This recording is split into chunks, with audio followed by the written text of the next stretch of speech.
Agora vem comigo aqui para a nossa sala de visitas, que nós vamos ter aquele assunto bem importante para nós, principalmente neste momento que estamos vivendo, com a doutora Suzel Bourgerie. Isso, certo. Tá certo? Bourgerie, Frei Bourgerie. Seja bem-vinda, viu, Obrigada. querida? É muito bom recebê-la aqui para falarmos para essas mulheres, principalmente neste momento que estamos vivendo, sobre a terapia da dor, a perda, o luto, né? Então vamos começar do começo aqui, né, Suzel? Qual que é a diferença entre luto e perda? Eu queria agradecer meu querido Padre Eduardo, irmã Luísa, a equipe da Mulher.com, você, Drica, pelo convite. Então, Nós veja é que bem, agradecemos você ter aceitado estar aqui conosco. eu vim partilhar com vocês momentos para a gente entender melhor um pouco o que é o luto, as perdas, para que cada um de nós possa, ao entender, ter mais força para viver da melhor forma possível, né?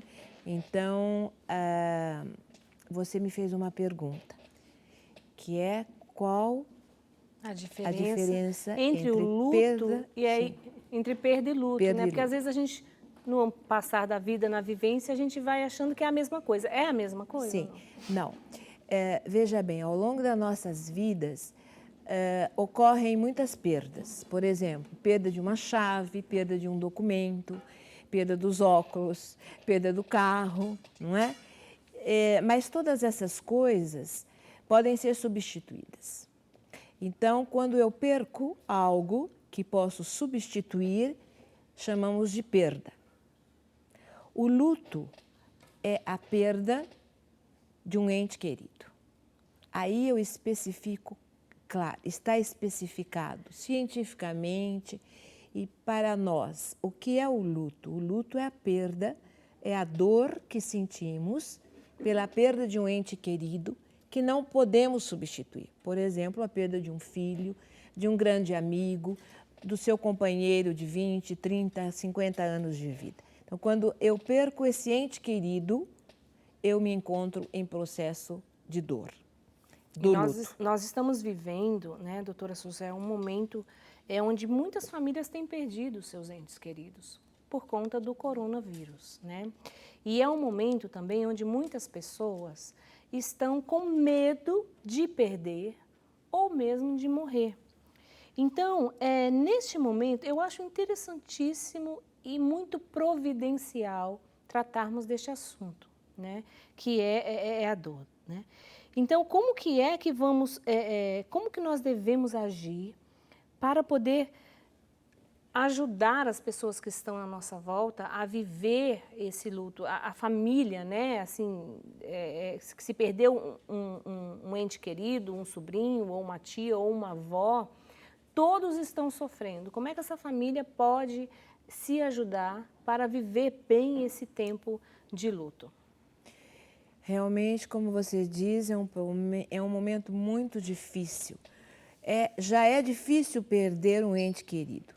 Agora, perdê-lo através dessas situações dramáticas que estamos vivendo, com certeza se torna muito mais doloroso.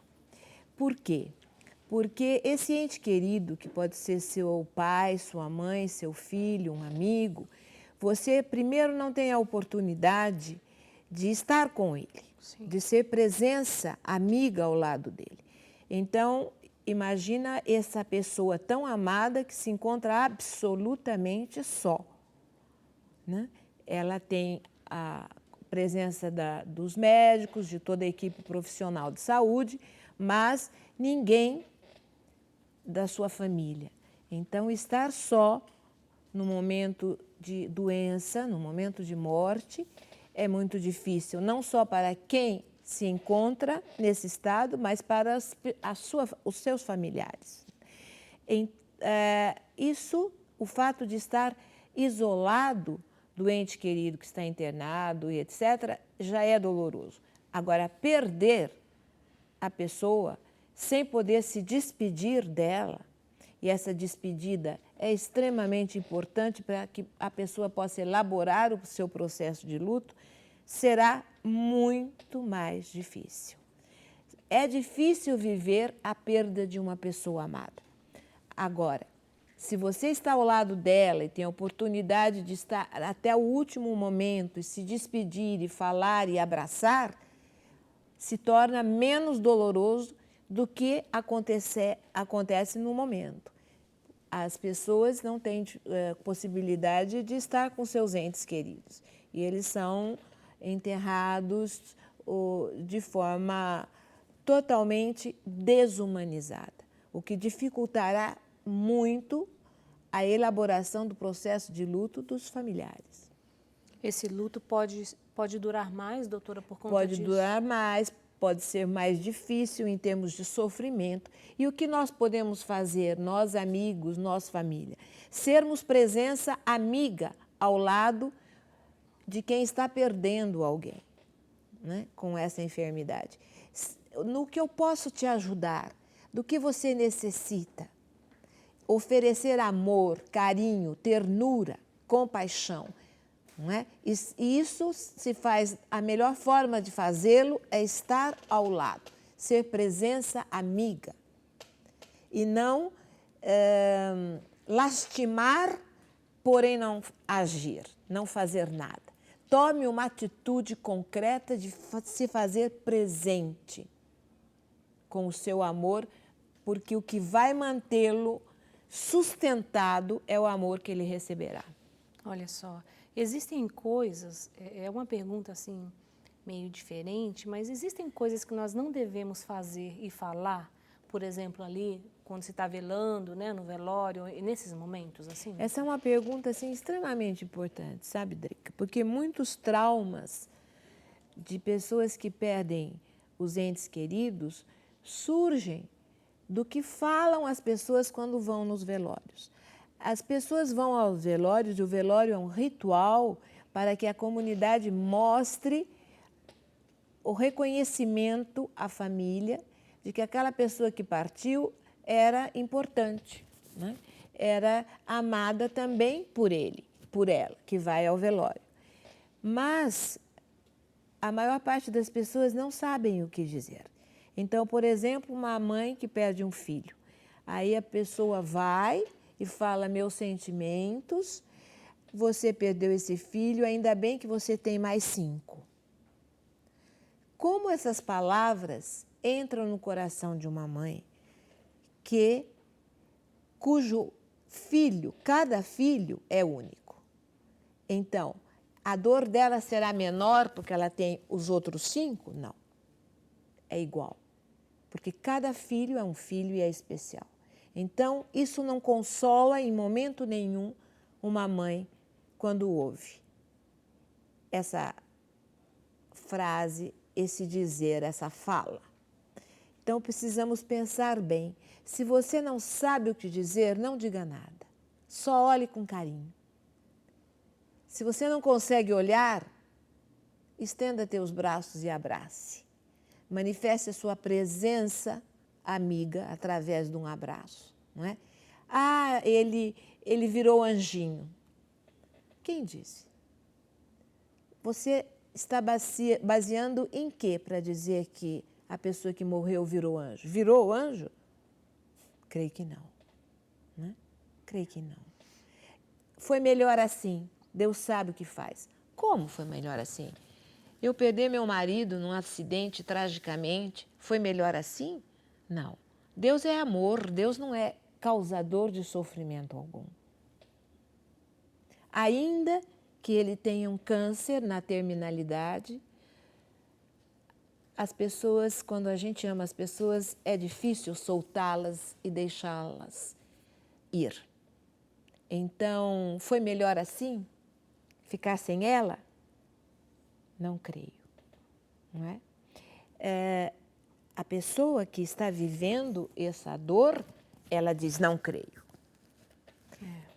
Então, atenção, pense bem nas palavras que você for dizer quando for a um velório. Achei muito interessante isso, né? Coisas que nós precisamos ser educados. Sim, Educados formados no para. sentido de aprender a essas coisas. Eu tenho certeza que muitos que estão nos vendo agora, eu pelo menos nunca tinha, alguém tinha me dito assim, olha, isso não são coisas que se diz, porque pode causar isso. Aí vem a doutora Suzel, né, estudou, né, faz a terapia da dor, ela tem esse conhecimento profundo a respeito do luto e pode falar isso para nós com propriedade. Então, você que nos acompanha aí, vai guardando tudo isso no seu coração. Doutora, nós cristãos, né, acreditamos no céu, né, no reino dos céus. Então, a morte para nós não é o fim. Mas a dor da perda, que nos causa tristeza, ela precisa ser vivida. Também não adianta ignorar essa dor, né, doutora? Claro. Um ponto muito importante é aceitar o que ocorreu. A negação é a pior coisa que pode acontecer e que atrapalhar a elaboração do seu processo de luto. Tem mães que perdem filhos, eu vivo tocando nisso porque a maior dor que pode existir do ponto de vista emocional é que a mãe, o pai sentem quando perde um filho. A perda de um filho é a maior dor que pode existir. Então, há mães que mergulhadas, pais que mergulhados nos seus sofrimentos, negam a perda do filho. Então, por exemplo, se agarram a um objeto que foi do filho, um brinquedo, roupas, que se recusam a mexer nas roupas do filho, que se recusam a olhar uma fotografia, que negam a perda. É preciso abrir mão. Essa negação se cura quando você, acreditando que graças a Jesus as portas da eternidade se abriram, vale a pena você abrir mão para que seu ente querido parta e caia nos braços da imortalidade. É muito importante, porque afinal nós estamos aqui como peregrinos. Exatamente. Aqui não é a nossa pátria definitiva. Não, né? Nós falávamos isso, eu acho que foi ontem no programa Brasil Cristão, a respeito do céu e da nossa vida aqui que é passageira. Doutora, quanto tempo deve durar um luto? Se é que existe um tempo determinado para isso? Sim, você falou correto. Não há um tempo determinado. Isso varia muito de pessoa para pessoa. Pode durar 1 ano, 2 anos, 3 anos. Varia, de acordo com a pessoa. O importante é você perceber quando o luto está começando a ir embora. Quais são os sinais? Quando você começa a sentir que lembra da pessoa, porém não tem a dor. Então, a dor começa a ir embora. E você é capaz, por exemplo, de olhar um álbum de fotografia, a fotografia do seu ente querido que partiu, sem sentir aquele desespero e aquela dor do início. Quando você começa a sentir vontade de retomar a sua vida, porque é preciso. Precisamos reinventar uma nova forma de viver sem a pessoa amada. Então, retomarmos a nossa vida. Você começa a vontade de fazer um doce na cozinha, um pão, de vestir, cortar o cabelo, vestir uma coisinha mais bonita, começar a fazer planos para voltar para o trabalho, talvez uma viagem, receber a família no domingo, todo mundo junto para almoçar. Então, quando você começa a sentir vontade de retomar a sua vida, é sinal de que o luto já está indo embora. Todas essas questões, então, demonstram, está passando, a dor está se curando. Sim. Que maravilha, né? Que coisa gostosa. Muito obrigada, doutora Suzel, muito obrigada mesmo por vir aqui. Eu vou pedir para você que está nos acompanhando, reveja essa entrevista, né? São dicas práticas, claras, mas que vai ajudar a sua cura, o seu processo de cura. Então, você vai no nosso YouTube, vai estar disponibilizada essa entrevista para você assistir novamente. Vamos passar então, doutora, os seus contatos, para quem quiser entrar em contato com a doutora. Os contatos da doutora aí na tela, agora a diretora vai colocar, para você entrar em contato com ela. Aqui eu tenho aqui, ó, vamos ver se está certo aqui, né, doutora? Sim. Desatadora Desatadora de dos nó nós oficial. oficial.